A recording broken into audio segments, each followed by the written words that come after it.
नमस्कार विद्यार्थियों। आज इस वीडियो में हम पर्वा हिंदी कार्य पुस्तिका कक्षा से व 7 के कार्यपत्रक 8 के बारे में बात करेंगे। इससे पूर्व हमने कार्यपत्रक 7 को कंप्लीट किया है।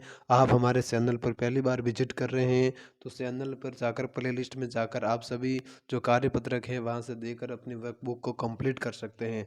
तो देखिएगा, कार्यपत्रक 8 और कार्यपत्रक 8 में आपको पहला प्रश्न क्या दे रखा है। पहला प्रश्न दे रखा है कि नीचे दिए गए शब्दों में अनुस्वार एवं अनुनासिक चिन्ह लगाकर शब्द पूरा कीजिए।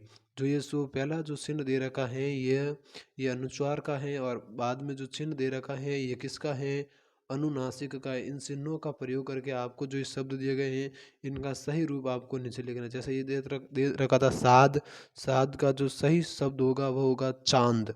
ये गाँव दे रखा था तो गाँव पर आपको अनुनासिक चिन्ह लगाना है। आगे जो कद्धा दे रखा था, कद्धा पर आपको अनुस्वार लगाकर इसे कंधा शब्द बनाना है। अधीरा दे रखा था तो आपको अधीरा पर अनुनासिक वर्ण शब्द चिन्ह लगाकर आपको अंधेरा लिखना है। इस प्रकार पहले प्रश्न में देखिएगा, चांद, गाव, कंधा, अंधेरा होगा।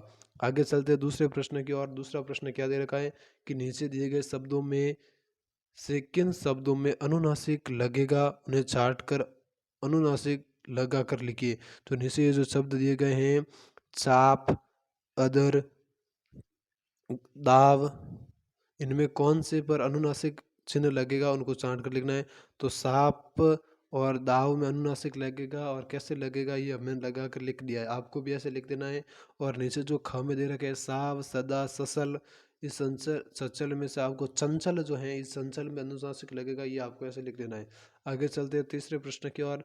तीसरा प्रश्न दे रखा है कि नीचे दिए गए शब्दों में से किन शब्दों में अनुस्वार लगेगा उन्हें छांट कर अनुस्वार लिखिए। जो नीचे शब्द दिए गए हैं, तिरगा, कसन, आँख, तो कसन, ये कसन नहीं होगा, इस पर आपको तिरगा नहीं होगा, इसका होगा तिरंगा। जो हमने शुद्ध लिखा है ये होगा तिरंगा। कसन नहीं होगा, कसन का होगा कंचन। क्या होगा, कंचन। इस प्रकार आपको भी लिख लेना है। आगे जो ख में दे रखे सदन, हंसना, अलकार, तो अलकार नहीं होगा, सदन का होगा चंदन और अलकार का होगा अलंकार। ऐसे आपको लिख देना है। आगे चलते हैं चौथे प्रश्न की ओर। और चौथा प्रश्न दे रखा है कि नीचे दिए गए शब्दों में से सही शब्द सुनकर खाली स्थान लिखिए। तो पहले में क्या होगा, झंडे, दूसरे में क्या होगा, रंग, तीसरी खाली जगह में होगा आंधी, चौथे में क्या होगा, दांत।